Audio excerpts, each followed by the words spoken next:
On a dying, rain-soaked night, the road home felt so quiet that the veteran could almost hear his own heartbeat beneath the storm. The former Special Forces veteran drove with his young son beside him, with his small wooden arm resting gently in his lap, and Max, the loyal K9 who had never once failed him.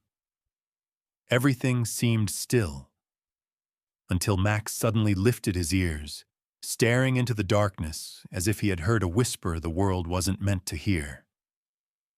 Deep inside the trees, a faint, flickering light, beside an overturned patrol car, lay a young female officer, her breath thin, her strength draining fast. The moment he saved her, something that should have been nothing more than the right thing to do, quietly opened the door back into the very storm he had spent years trying to escape. Every trace Max uncovered, every clue the storm revealed, led straight back to a truth he had never wanted to face. What would you do when the past you tried so hard to bury rises again and looks you straight in the eyes? If you're ready for a story where loyalty outshines fear, take a seat, draw a slow breath, and walk this road with us. And don't forget to subscribe to Healing with Max and share your thoughts in the comments. Tell me, where are you watching from tonight? I truly wonder how far this story will travel.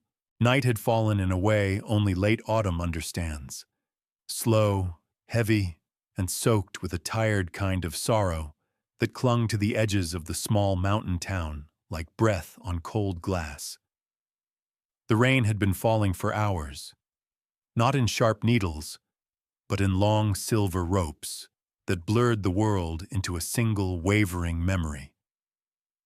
Headlights from distant trucks passed like ghosts behind veils of mist, and every streetlight flickered as if unsure whether to hold on or finally surrender to the night. The kind of weather where people stayed indoors, where windows glowed like lanterns beside the dark, and where the sound of water beating on the earth felt almost like a warning no one had the courage to interpret. Raymond Cole guided his old pickup along the glistening road with the weariness of a man who had carried more storms inside him than outside. His hands, broad, scarred, steady, rested on the wheel as though they had made a quiet pact with the world long ago, never to shake again, never to tremble, never to return to the person they once belonged to. Beside him, pressed gently against the window, sat Samuel, his 8-year-old son, small, fragile, the right sleeve of his coat folded neatly where an arm no longer was. The boy's eyelids fluttered with drowsy trust, lips parted just slightly in the soft rhythm of a child trying to stay awake but losing the battle with warmth and motion. On the seat behind them lay Max, the aging K9 who had refused to leave Raymond's side even after retirement. 12 years old, German Shepherd, thick sable coat now threaded with white, and a frame that had once been carved entirely from discipline now softened just enough by time to show that loyalty does not fade. It simply changes shape. His ears rested low at first, relaxed by the hum of the engine and the rain, until something in the darkness beyond the windshield pulled him suddenly upright. The old dog lifted his head, a slow, deliberate rise, muscles tightening along his shoulders, then fixed his gaze toward the tree line. The truck's headlights swept across wet cedar trunks and tangled brush, and for the briefest moment, Raymond thought Max might have heard a branch snapping or an animal crossing. But then he saw it too. A flicker. Not lightning, not reflection, but a faint, intermittent glow deeper inside the forest. Like a light fighting for its last breath. Raymond's foot eased off the accelerator. His spine stiffened the way it used to years ago, back when instincts spoke louder than orders, louder than fear, louder than reason.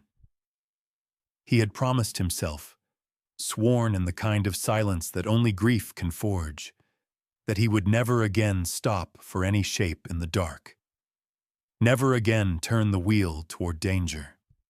Never again become the man whose choices broke his life apart.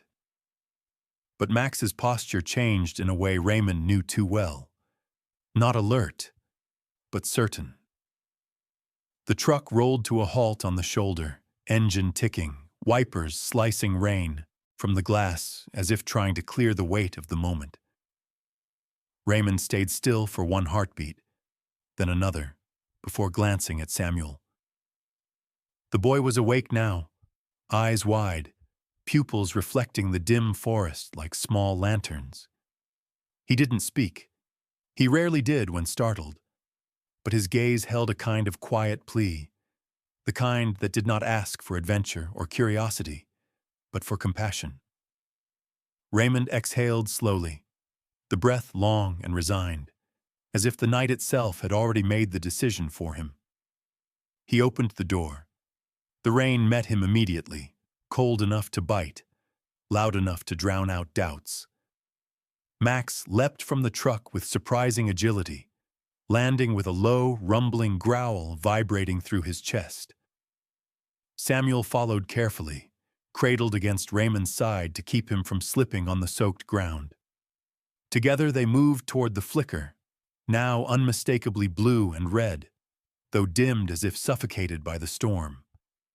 Within seconds, they saw it.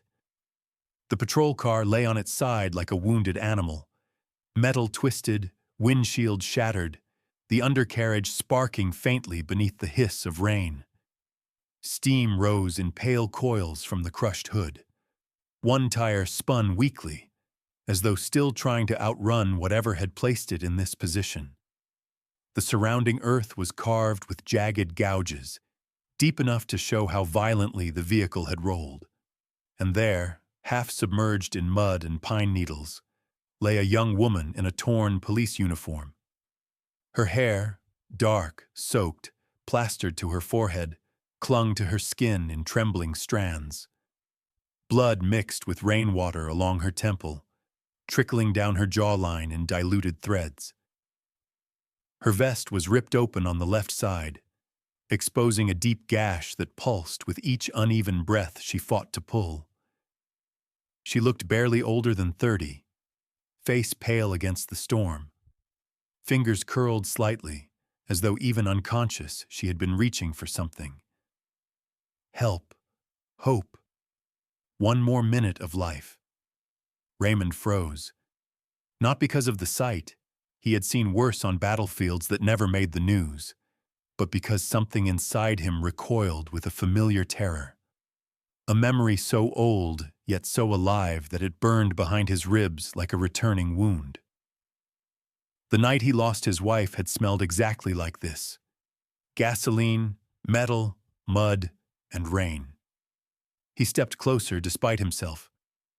Max stayed at his heel, body tense, nose twitching, low growls rolling in steady intervals. Samuel clung to Raymond's jacket, his small face tightening in confusion and fear, though he bravely stayed close. Raymond knelt down, the mud soaking through his pants instantly. He placed 2 fingers at the woman's neck, feeling for the fragile tremor of life. Her pulse was thin, fluttering like a trapped bird. She was slipping. He muttered under his breath, not words of comfort, but a quiet protest at the universe for placing him here again, at this moment again, forcing him to choose between the calm life he had built and the man he had tried so hard to bury. Max growled, sharper this time. Raymond ignored it at first, reaching for the officer's vest to examine the wound. But as he leaned in, his eyes caught something under the smeared rainwater on the car's side panel. A marking, almost invisible unless seen at the right angle under the right light. A faint emblem.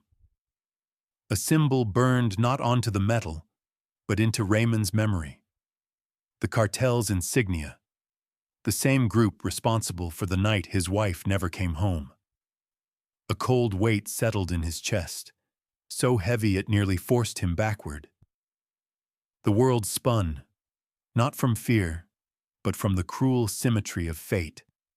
The past looping back with hands extended, demanding to be acknowledged. He swallowed hard, forcing air into his lungs. The rain continued to fall, harder now, drumming the earth as if counting the seconds she had left. Samuel's hand tightened on his sleeve. Max's growl deepened, resonant enough to vibrate through Raymond's knee, and then the dog's head snapped toward the trees.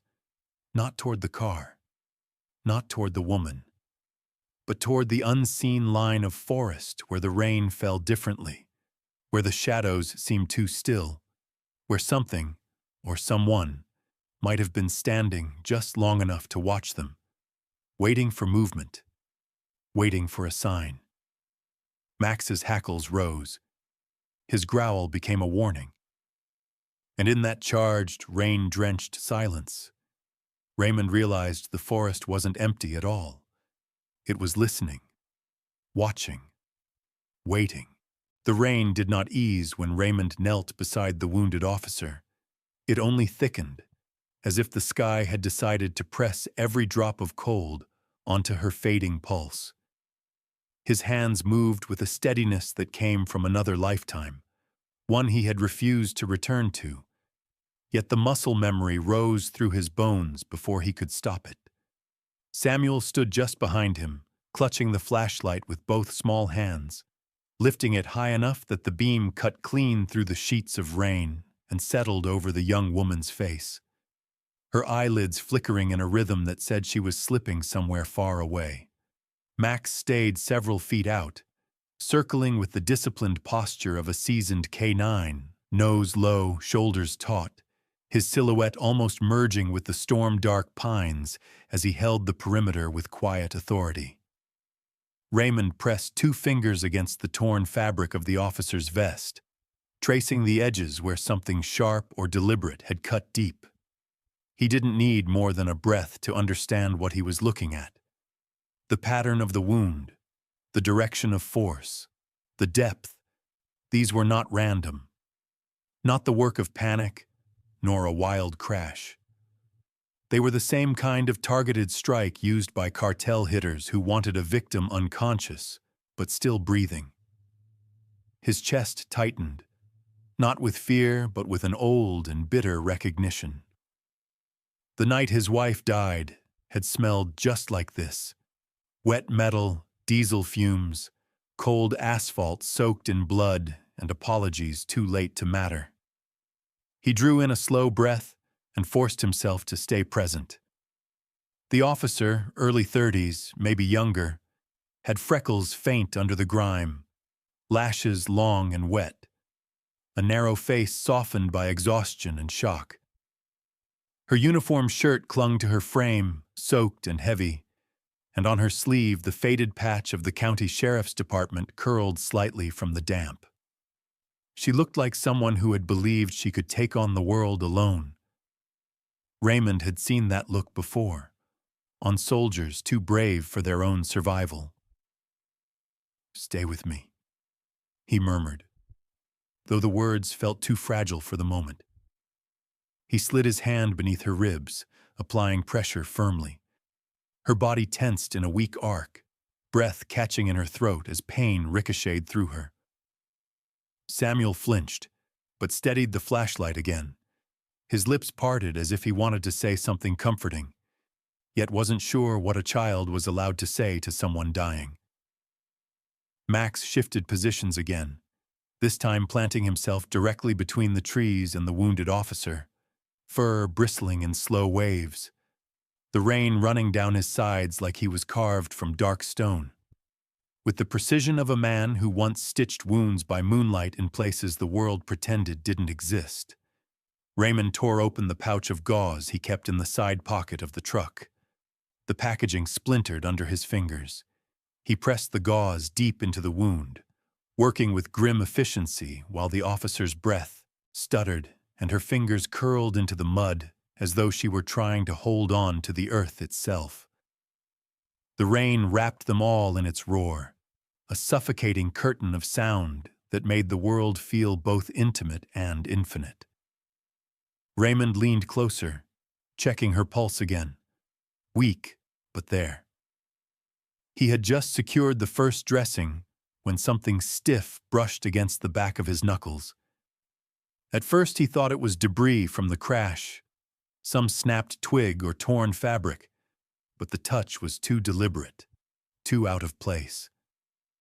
He carefully pried the sleeve back and spotted a small slip of paper, folded into a tight square and shoved hastily into the lining of her uniform. Even before he unfolded it, a sick heaviness settled in his chest. The paper was damp but not ruined. The ink had bled slightly, but the message remained legible. A license plate number, one he recognized as belonging to a cartel transport vehicle, and a single trembling line beneath it. "Don't trust anyone on the team." Raymond stared at the words as cold washed up through his spine. Not trust anyone, not even her own. A crack of thunder rolled across the treetops, low and crawling, the sound of a sky warning him that whatever he had stepped into tonight was far bigger than a crash on a rain-slick road. He tucked the paper into his own jacket and tightened the field dressing one more time. The officer's breath shivered. Her lips parted, forming a soundless question she couldn't push into the air. Samuel knelt beside her, placing his tiny hand, warm, impossibly gentle, on her shoulder. His innocence belonged to a different world, one untouched by cartel marks and secret messages. But it was exactly what she needed. Her chest eased, if only slightly. Raymond watched that simple gesture with a hollow ache. Samuel had lost so much, and yet somehow the boy still knew how to give comfort. The rain surged again, harder, as if urging them to move. Raymond turned to Samuel. "Lift the light a little higher." The boy obeyed without hesitation. Then, with a practiced movement that contradicted the years he had spent trying to live quietly, Raymond slid one arm beneath the officer's back and the other under her knees. Even soaked through, she felt lighter than he expected. Too light. The kind of fragile weight that belonged to someone standing at the threshold of life and death. As he lifted her, her head fell gently against his shoulder, and a faint groan escaped her lips. Max immediately repositioned himself, walking ahead, ears pricked forward, his body an arrow of focus cutting through the sheets of rain.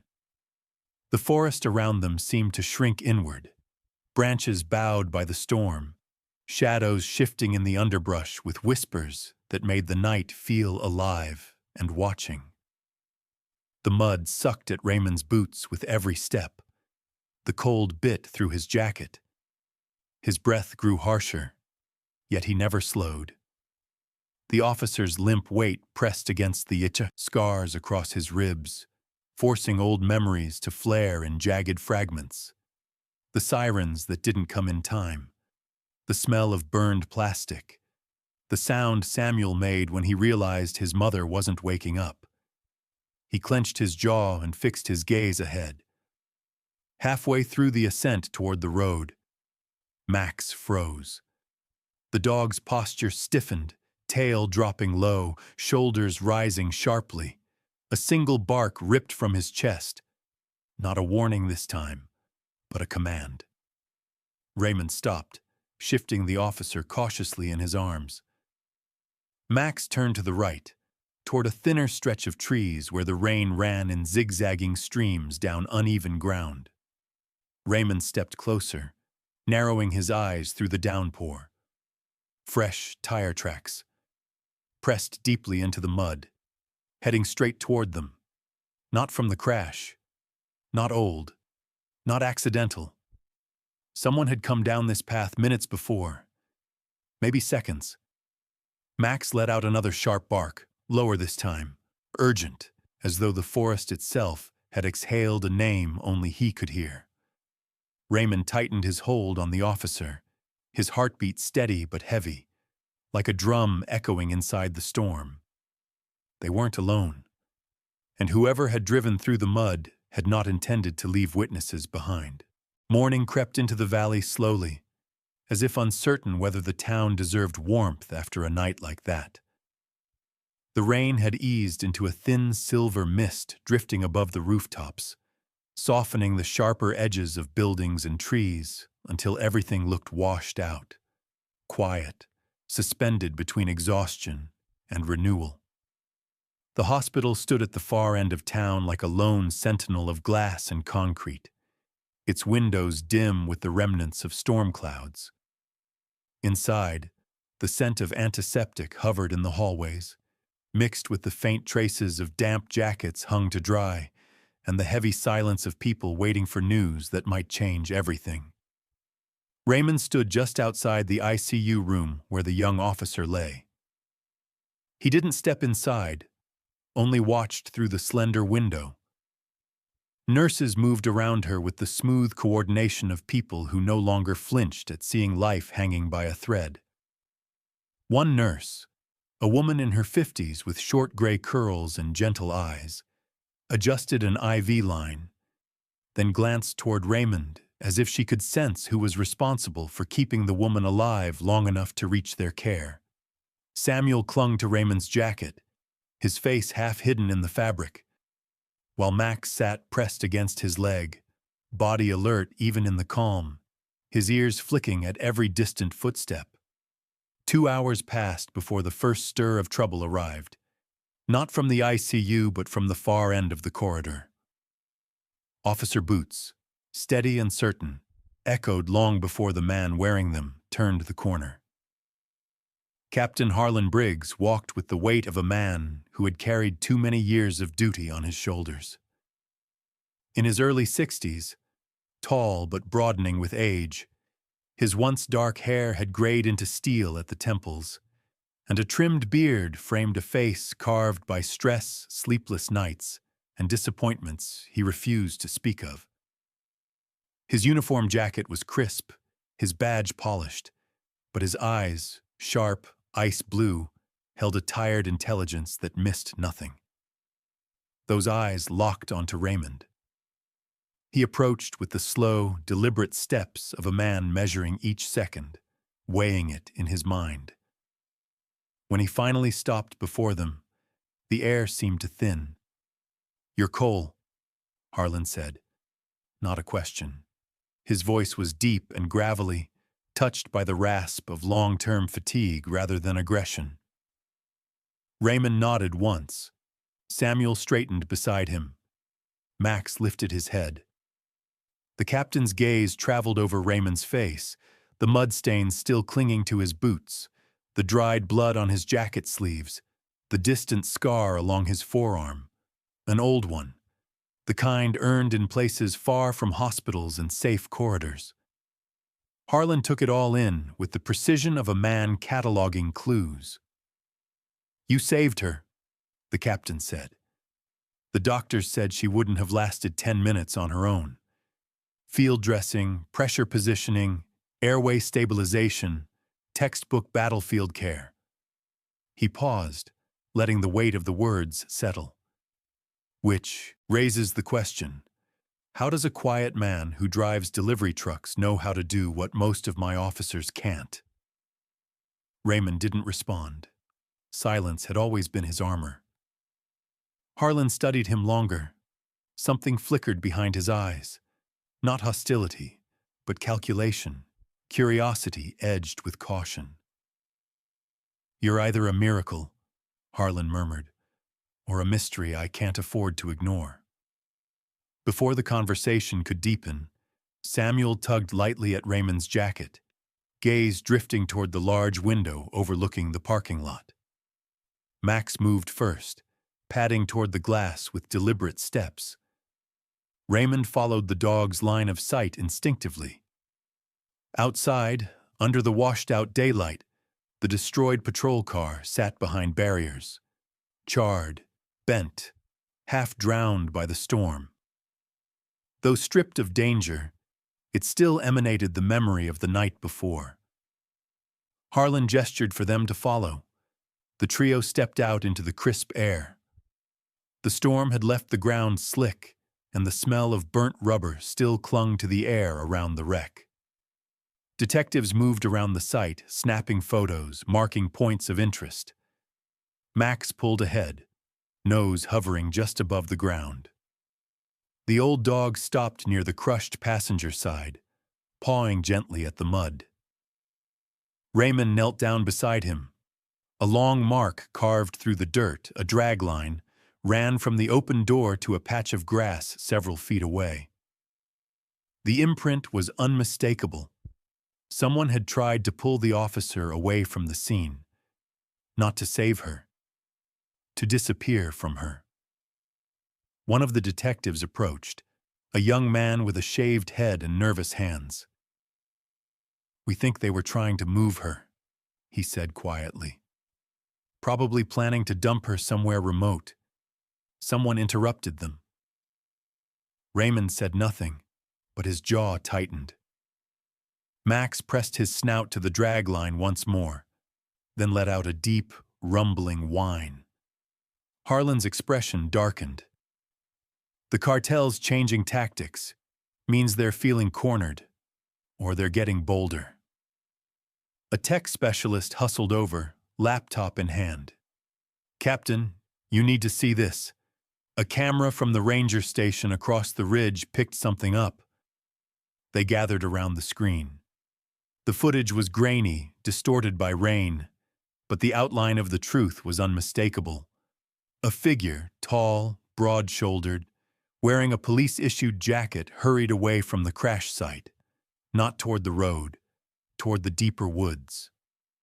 Moments before Raymond had arrived. Raymond felt something in his chest shift, a subtle snap of old suspicions he hadn't allowed himself to voice. Harlan leaned in, jaw tightening further. "That jacket, that's definitely a department issue.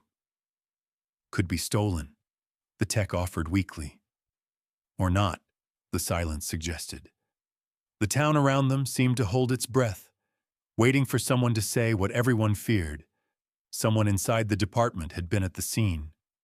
Someone had left a fellow officer to die. Max let out a low growl, deep and controlled, as though echoing the thought. "Show me the timestamp," Harlan said. The tech enlarged it. The moment was clearer now. The figure's shadow overlapped the wreck, shoulders hunched, head down, moving with militarian precision. Harlan's voice dropped to a whisper, almost to himself. Someone who knew exactly what they were doing. The weight of it settled heavily between them. By mid-afternoon, the sky had brightened slightly, though the faint chill of the storm clung to the air. Raymond returned home with Samuel and Max, the house quiet except for the ticking of the old wall clock and the distant hum of the refrigerator. Samuel sat on the couch, curled up with a blanket, while Max rested beside him, head on his paws. Raymond was in the kitchen rinsing the mud from his hands when a firm knock broke the silence. He knew that knock. Authority. Unapologetic. When he opened the door, Captain Harlan Briggs stood there, his uniform jacket now dry, though his eyes carried the same exhausted sharpness as in the morning. In his hand was a worn manila folder, edges frayed, label faded with time. "Mr. Cole," he said quietly, "we need to talk." Raymond stepped aside, allowing him in. Harlan didn't sit. Instead, he laid the folder on the dining table and slid it toward Raymond like an unwanted truth. "I didn't know this existed until an hour ago," Harlan said. "Your wife, she wasn't just an officer. She was investigating the same cartel we're dealing with now." A long, thin breath escaped Raymond as he stared at the folder. Harlan continued, softer now. "She got close, too close, and someone made sure those findings never saw daylight." Raymond's hand hovered above the file but didn't touch it, not yet. His eyes dimmed, not with shock, but with the quiet devastation of a man realizing the storm he thought he had outrun had been following him the entire time. The room seemed to shrink. Max lifted his head sharply. Samuel looked up from the couch, sensing a shift he couldn't name. And in the hushed stillness of Raymond's modest home, the truth waited, breathing, heavy, patient. Rain softened sometime before dawn, leaving behind the muffled quiet that follows a night when the sky has already said everything it needed to say. Raymond Cole stepped out onto the creaking floorboards of his porch, the air still holding the faint metallic scent of last night's storm, and for a moment he stood still. Not because he hoped the morning would be different, but because he knew it wouldn't. Max walked at his heel, head low, moving with the careful gait of a dog who had seen too much and still refused to back away from the world. Behind them, Samuel lingered by the screen door, rubbing sleep from his eyes, watching his father with the quiet intuition only a child shaped by hardship seems to possess. Inside the house, the file Captain Harlan Briggs had delivered hours earlier lay open on the old pine table, its edges curled with the wear of time, its pages blooming with the dust of memories no one wanted to revisit. Raymond took a seat before it, the chair groaning under his weight, and he let his fingers rest atop the faded manila cover, as though it were a living thing that needed coaxing before it would reveal its truth. He did not flip through it hungrily, nor with trembling hands. Instead, he opened each page with the reverence one might give to a diary of someone they once loved beyond reason, knowing every word could cut, but turning the page anyway. The handwriting hit him first. His wife's notes, small and slanted, written with the discipline of a woman who was always in a hurry but never careless. One line, half faded, carried more chill than the rain outside. Possible mole inside unit. Too many leaks. Uncertain who. Raymond's breath stilled in his chest. No one had ever mentioned this. Not the department, not the investigators, not even the men who came to deliver the folded flag after she died. The weight of the sentence pressed down on him, heavier than his grief, heavier even than the nights when he woke drenched in sweat with the sound of cartel gunfire ringing inside his skull. Max shifted beside him, letting out a soft, uneasy huff, the kind he used when something in the room felt wrong in ways humans couldn't sense. Samuel sat across from them, feet dangling from the chair, watching with an expression that mixed innocence with an unspoken understanding. Whatever was in that file wasn't meant for children, but he had lived long enough to know some silences were more frightening than words. Raymond steadied himself and moved on. The next pages were reports, photos, tiny details stitched together by his wife's determination. Details the department must have locked away or chosen not to pursue. Every paragraph built a map of danger she had walked alone, a map Raymond never knew existed. And as he read, the truth landed with the slow, quiet certainty of snow settling on a grave. She didn't die because she misjudged a lead. She died because she had been abandoned in the dark by those who should have watched her back. A soft thud interrupted his breathing. Max nudged the table with his snout, then trotted toward the corner where a small canvas bag, retrieved from the young officer's belongings the night before, sat half open on the floor. Raymond blinked, realizing he hadn't inspected it fully. Max pawed at the flap with deliberate insistence until Raymond reached down and pulled it closer. Inside were the officer's badge, a cracked wristwatch, a rain-soaked notepad, and a folded envelope sealed but never addressed. Raymond tore it open gently, mindful of water-stained paper that might fall apart if handled too roughly. The letter inside was written in hurried lines, the ink blurred in places where the rain had soaked through. If anything happens, know this. I've been watched for weeks. Someone inside the team knows too much. I trust one person, maybe the only one left who isn't compromised. I haven't told him yet. I hope I get the chance. Raymond lowered the letter slowly. The room felt smaller suddenly, the air thick with the kind of truth that rearranges everything around it. The young officer, bruised, frightened, bleeding in the rain, had been fighting the same invisible enemy his wife once faced. Neither reckless, neither naive. Just alone in a place where being right was more dangerous than being wrong. Samuel leaned forward, eyes wide. "Dad, who do you think she meant?" Raymond didn't answer, not because he didn't know, but because saying it aloud might break something fragile inside him. He stood instead, pushing his palm across the stubble of his jaw, and paced the room with steps heavy enough to shake old boards beneath him. Max followed, tail low, whining softly in his throat. Then the pieces clicked. Not with drama, not with sudden shock, but with the quiet, sick clarity of a man who has seen too much to deny what stands plainly before him.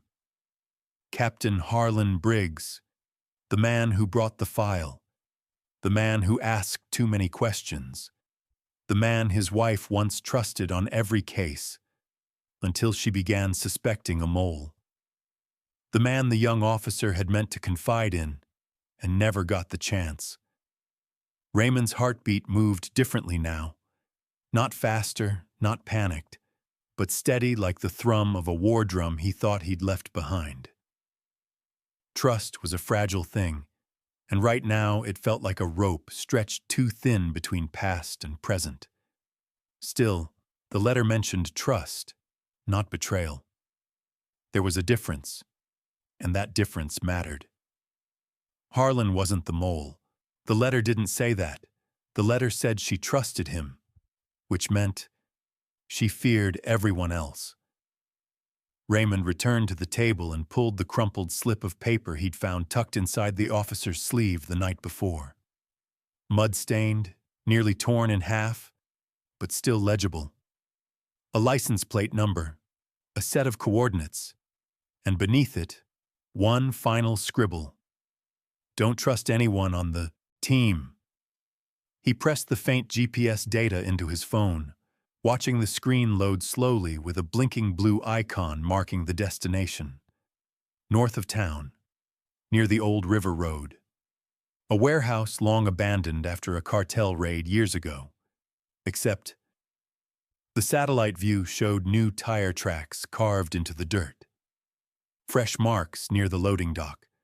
A roof patched with sheets of metal that hadn't been there last month. Signs of life.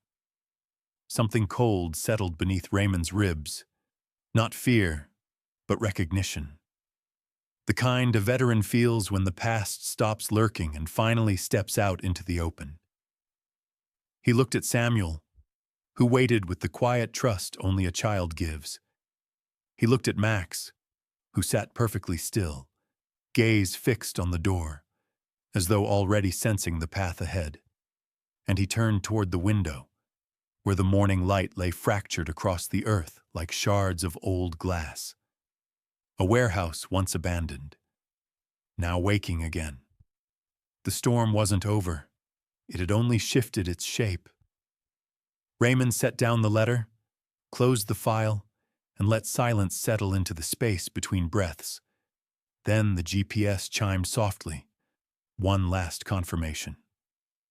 The path forward led straight back into the place where his wife once walked alone. And this time, he would not let anyone walk it by themselves.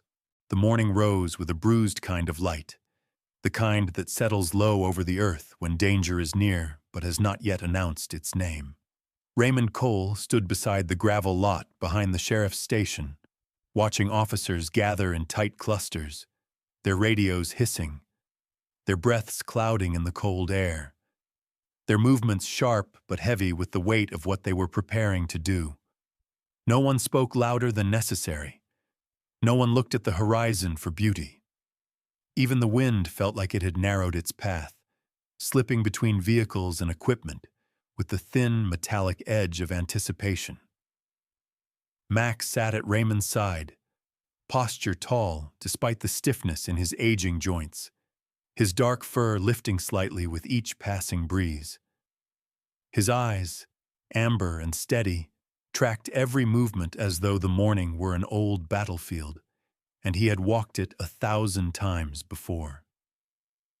When Captain Harlan Briggs approached, his boots crunching softly against the gravel, he carried an expression that mixed respect, fear, and something quieter, a trust he didn't yet know how to name.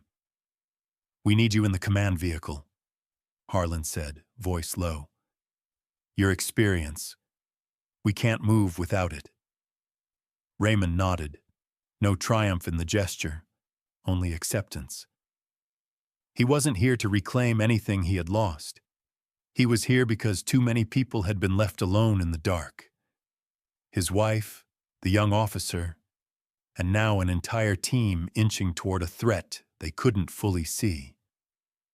Samuel watched from the station steps, wrapped in an oversized jacket, offering a small, brave nod of encouragement.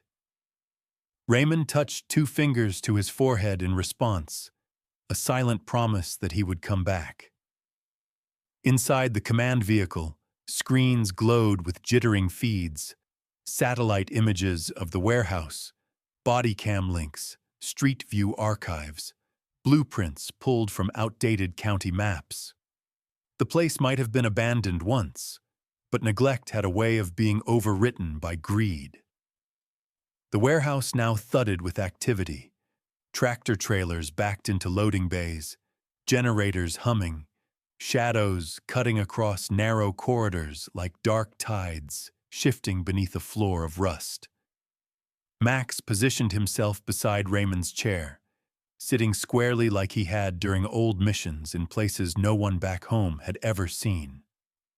The air inside the vehicle felt tight, heavy with old ghosts threading between the wires and metal.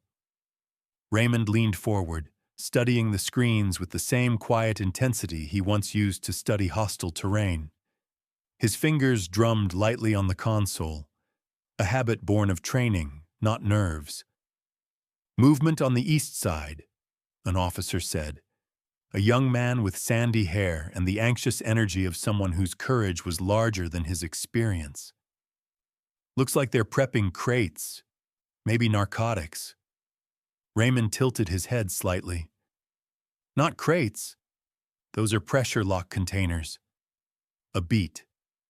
"Shipment ready. They're moving." Fast. The room tensed, but something else tugged at him.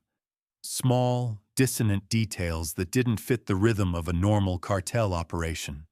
A stack of tires placed in a perfect semicircle, a narrow strip of cleared ground too clean for a place this neglected. A shadow falling across the floor where no man stood. A memory slid across his mind. Sand, metal, and the whistling silence that comes seconds before a trap explodes. "Stop," Raymond murmured. "Freeze the feed. Zoom in, there, the clearing near the loading bay." His voice did not rise, but the entire vehicle seemed to lean into his words. "That's a blast pattern. They've rigged 3 pressure plates near the side entrance. They're funneling you toward the kill zone." Silence swept through the room like a lethal draft. Harlan exhaled sharply, a man too seasoned to be shocked easily. "If we'd gone in from the side, you wouldn't have made it through the first 10 feet," Raymond finished quietly. Outside, units began shifting positions as the new orders went out. Boots scuffed against gravel. Radios crackled. The world edged toward the moment when calm breaks apart. Through the vehicle window, Raymond watched officers reroute the formation, guided by his warnings. There was no pride in him, only a solemn steadiness.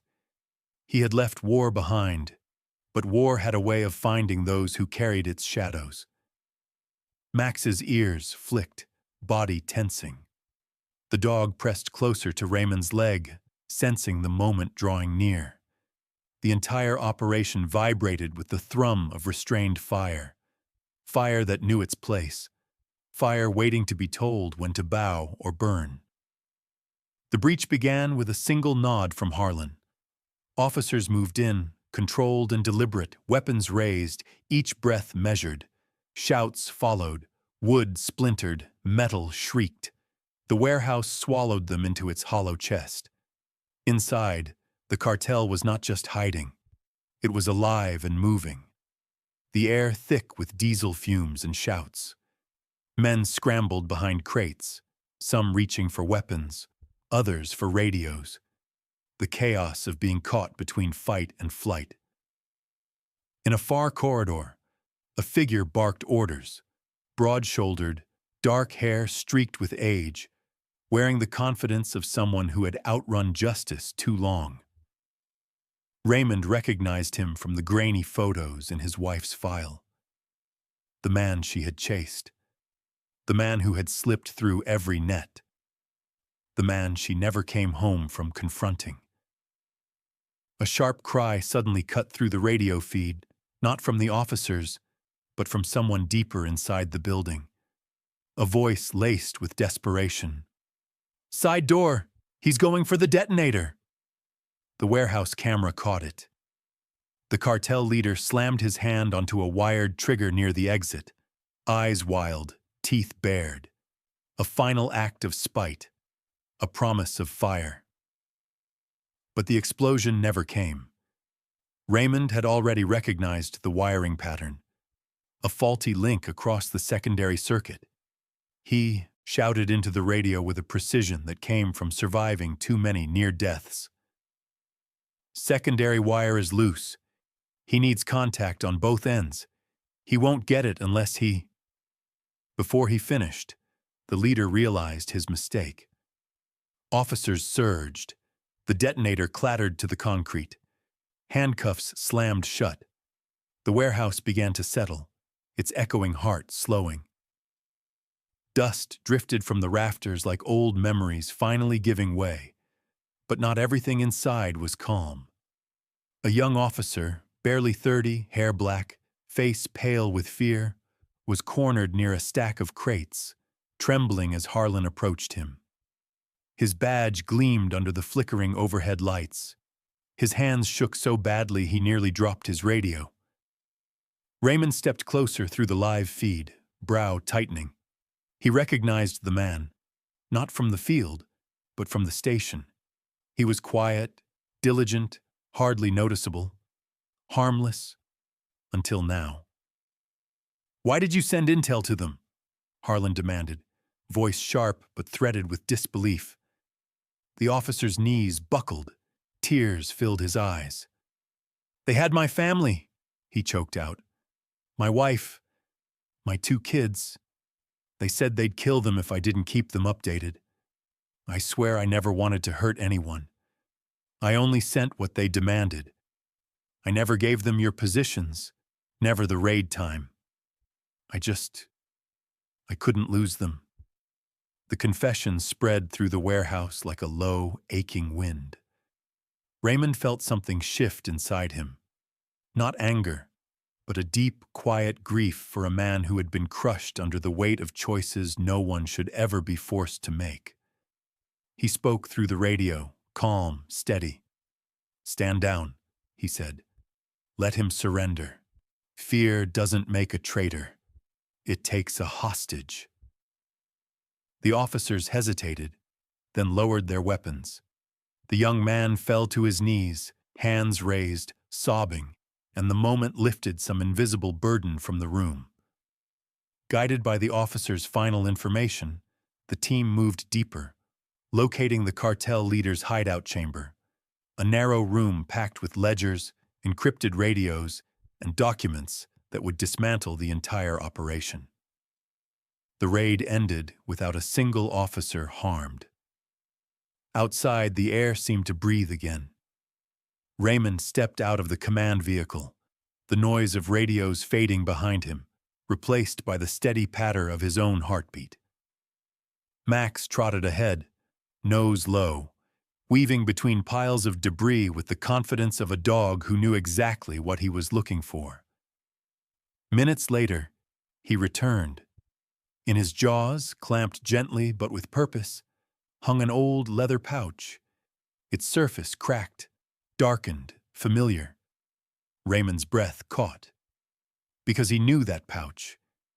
He had held it once.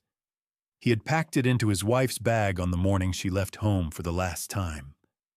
And now it was here. Warm from Max's teeth. Cold from 5 lost years. The air outside the warehouse had begun to shift, turning from the cold grip of a long night into the soft, uncertain warmth of dawn. Raymond Cole stepped into the pale morning light with Max at his heel, the dog's breath rising in small white clouds, his fur still carrying the dust of the raid. Officers moved around them in slow, exhausted patterns, voices low, shoulders sagging, the adrenaline settling into the quiet ache of survival. Yet through that fragile calm, Raymond felt a subtle pull, not toward the chaos behind them, but toward the old leather pouch resting gently against his palm. He walked toward the truck where Samuel waited, leaning against the door with sleepy, worried eyes. One small hand curled into his jacket sleeve. Samuel didn't speak. He simply looked at the pouch, then at his father, as though sensing that whatever was inside held a weight no child should ask about. Raymond opened the passenger door, sat down on the edge of the seat, and let the pouch fall open in his lap.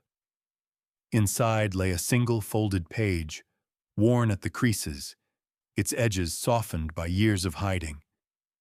He unfolded it with the care of someone touching the last breath of a memory, the paper trembling slightly under the weight of his fingers. The handwriting was unmistakable, curved, quick, urgent, the kind his wife used when her thoughts outran her hand. If one day this reaches you, I want you to know my death was not meaningless. I stepped into the dark so others wouldn't have to. If I fall, let it not turn your heart to stone. Let it turn you toward people who still need shelter. Raymond's chest tightened, not with the fiery pain he had carried for years, but with something gentler, something that rose through the cracks of his grief like a slow, steady dawn. Tears didn't come. Anger didn't burn. Instead, a quiet gratitude filled him, deep and aching, as though her voice had traveled across 5 lost years just to remind him that love outlives justice, and justice outlives fear. Max pressed his head against Raymond's knee, sensing something in the stillness, something older than memory and softer than sorrow. Samuel stepped closer, resting his small hand on Raymond's shoulder, and the 3 of them formed a silent circle. One man, one child, one dog, gathered around a single page that stitched the past to the present with a thread no darkness had managed to cut. Behind them, Captain Harlan Briggs approached, his posture steady but his face softened in a way Raymond had not seen before. Lines of worry carved his brow, but beneath them lay respect, a quiet, hard-won respect that didn't require words. "Cole," Harlan said, voice low, boots crunching softly across the gravel. "The county wants you to stay on. Officially. Tactical consultant. Permanent position. We could use someone like you." Raymond lifted his eyes. He saw sincerity there. Not pressure, not persuasion, just a man offering a place to someone who had earned it through courage shaped by pain. But the answer was already in Raymond's heart, pulsing with the clarity of the journal page still trembling in his hand. "I'm honored," he said, voice rough but steady. "But no." Harlan blinked, taken aback. "No?" Raymond nodded. Not with defiance, not with regret, only a kind of peaceful certainty. There's something else I'm meant to do. Harlan studied him for a long moment, then glanced at Samuel, at Max, at the journal page, at the road stretching toward the horizon where the storm had finally begun to pull apart. And the older man gave a slow, understanding nod, the kind given between soldiers when words can't reach the place truth lives. They parted without ceremony. No handshake, no salute, just acknowledgement. Raymond drove home with Samuel asleep against his shoulder and Max resting in the back seat, their breaths rising and falling together like three heartbeats that had finally found the same rhythm. Rain no longer fell against the windshield. Instead, droplets clung to the glass like tiny lanterns catching the faint morning sun. At home, the cabin felt different, not because anything had changed in its wooden bones, but because something inside Raymond had. He walked through the front door and paused in the living room where a wooden wall displayed small pieces of his past. Photos fading at the corners, medals tucked behind dusty frames, the black bracelet he once wore every day, clipped to a nail like a vow he had no strength to remove. Never leave a fallen. He approached the wall slowly, the journal page folded back into its pouch, his footsteps soft upon the worn floorboards. Samuel followed quietly, rubbing his eyes with the back of his sleeve. Max padded beside them, tail low, ears soft. The weight of the world lifted from him like a coat finally set aside. Raymond reached for the bracelet, brushing his fingers across its dull surface, remembering the years he wore it like armor, believing that if he clung to grief tightly enough, he could keep the world from touching what remained of his heart. But now, he saw it differently. It wasn't a reminder of loss. It was a reminder of duty, of mercy, of the promise his wife had lived and died defending. He didn't put the bracelet on. Instead, he straightened it on the wall, lifted the pouch beside it, and hung them together. Two pieces of a story now complete. Two symbols no longer heavy with hurt, but full of meaning he could finally carry without breaking under it. Samuel wrapped his one small arm around his father's waist, leaning lightly against him the way only a child who trusts deeply will do. Raymond placed a hand atop his son's hair, breathing in the scent of rain and wood smoke and second chances. Max stepped closer, resting his graying muzzle against Raymond's leg, sealing the moment with the quiet loyalty that had followed him through every shadow. Outside, the clouds split, allowing a slow shaft of light to fall across the yard, warming the earth that had been soaked for too long. It was not a bright light, nor dramatic, just gentle, patient. The kind that comes only when storms have given everything they have and finally decide to loosen their grip. Raymond felt it settle on his skin, on his breath, on the spaces between memories that no longer hurt the way they used to. He wasn't the man who had lost everything. He wasn't the man who hid behind grief. He wasn't the man who walked alone. He was the man who brought others home. And on that day, the day the rain finally let go, Raymond Cole stepped into his calling, not as a soldier, not as a shadow, but as a teacher who would spend the rest of his days ensuring no one faced danger alone, no one fought unseen, no one vanished into darkness without a hand reaching back for them. Max barked once, a soft, warm sound. Samuel smiled, and Raymond breathed in the new morning. A morning his wife had given her life to make possible. Tonight, as the storm finally loosens its hold, we're left with the same simple truth this journey carried from the very beginning. One man, one boy, and one loyal dog chose compassion over fear and changed the fate of others in ways they may never fully realize. Some stories don't end when the danger fades. They simply settle into the quiet, reminding us that courage often comes from the gentlest places, and sometimes the quietest hearts carry the loudest strength, the kind that steps forward when the world looks away. If this story leaves anything behind, let it be a moment of stillness, a breath you pause without meaning to, thinking about the silent protectors in your own life, the ones who guard the light even when no one is watching. May we notice them. May we honor them. And may we carry a little of their quiet courage wherever we go. If you believe these stories still matter in our world, don't forget to subscribe and walk this journey with us. Wishing you peace and a soft light waiting for you in the morning.